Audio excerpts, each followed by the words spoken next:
Bismillah, walhamdulillah, thumma salatu wassalamu ala rasulillah, amma ba'd. Amin'ny anaran'ny Allah subhanahu wa ta'ala, dera sy voninahitra ho azy, aringany ny fahasoavany sy ny fitahiany hombany mpaminantsika Muhammad sallallahu alaihi wasallam sy ireo fianakaviany ary ireo mpanarady azy. Aringany mba ho isan'ireo azo tombony amin'izany fahasoavana zany sika rehetra.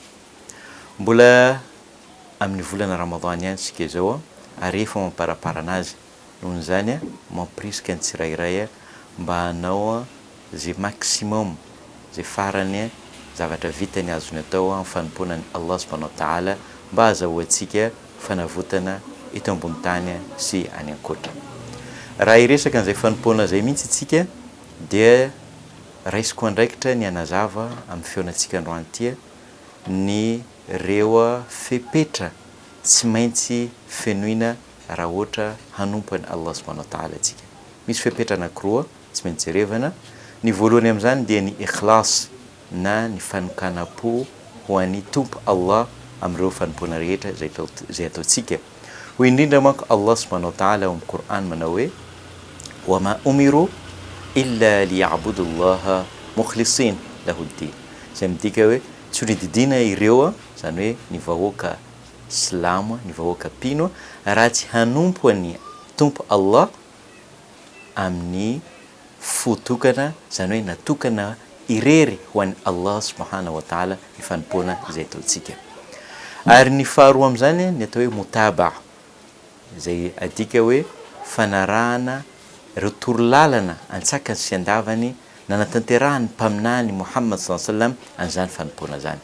Satria mazava amintsika tsara fa nalefa taty ambony tany mpaminany Muhammad sallallahu alaihi wasallam sy ireo mpaminany hafa talohany mba hanazava andreo fampianarana sy torolalana izay tiany tompo Allah ho andalova zanak'olombelona no antony nandrahana andreo mpaminany aty ambony tany, isan'izany mpaminantsika Muhammad sallallahu alaihi wasallam. Ka zay natao hoe mutaba, fanarahana antsakany sy andavany ireo torolalana izay nentindreo. Ary zay nahatonga ny Allah subhanahu wa ta'ala mbola miteny ihany ao anatin'ny Qur'an manao hoe wa anzalna alayka dhikra litubayyina linnasi ma nuzila ilayhim.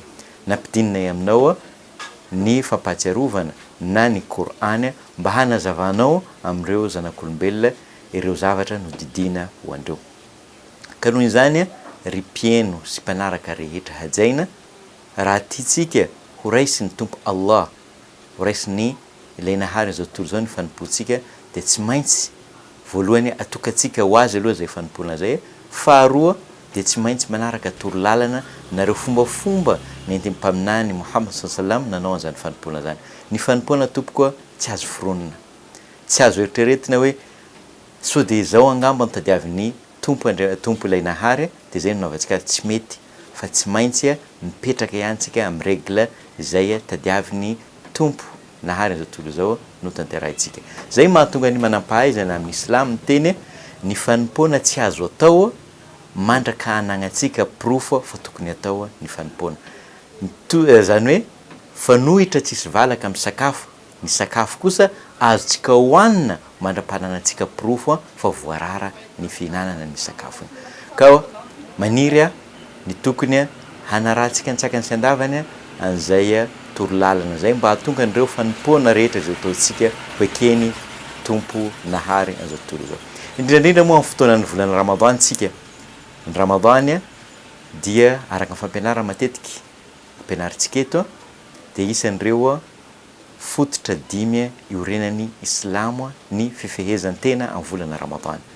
Tahaka izany koa ny sola, zany hoe ireo fototra rehetra, fototra 5 iorenan'ny finoana Islamo ireo raha tsy misy ikhlas, tsy misy fahadiova-po ary tsy misy mutaba, fanaovana ny fanatanterahana ny torolalana zay nanaova amin'ny mpaminany an'izany dia ohatran'ny tsisy dikany fa tsy maintsy apetrakitsika amin'ny fanompoana rehetrarehetra ireo zavatra roa na condition roa na fepetra roa ny tenentsika teo zay vao tanteraka ny fanompoantsika. Anatin'izany ny fanaovana sola, anatin'izany ny fanaovana siam, anatin'izany ny fanaovana zaka sy rehetra fanompoana zay atolontsika ho an'ny tompo Allah eto ambony tany.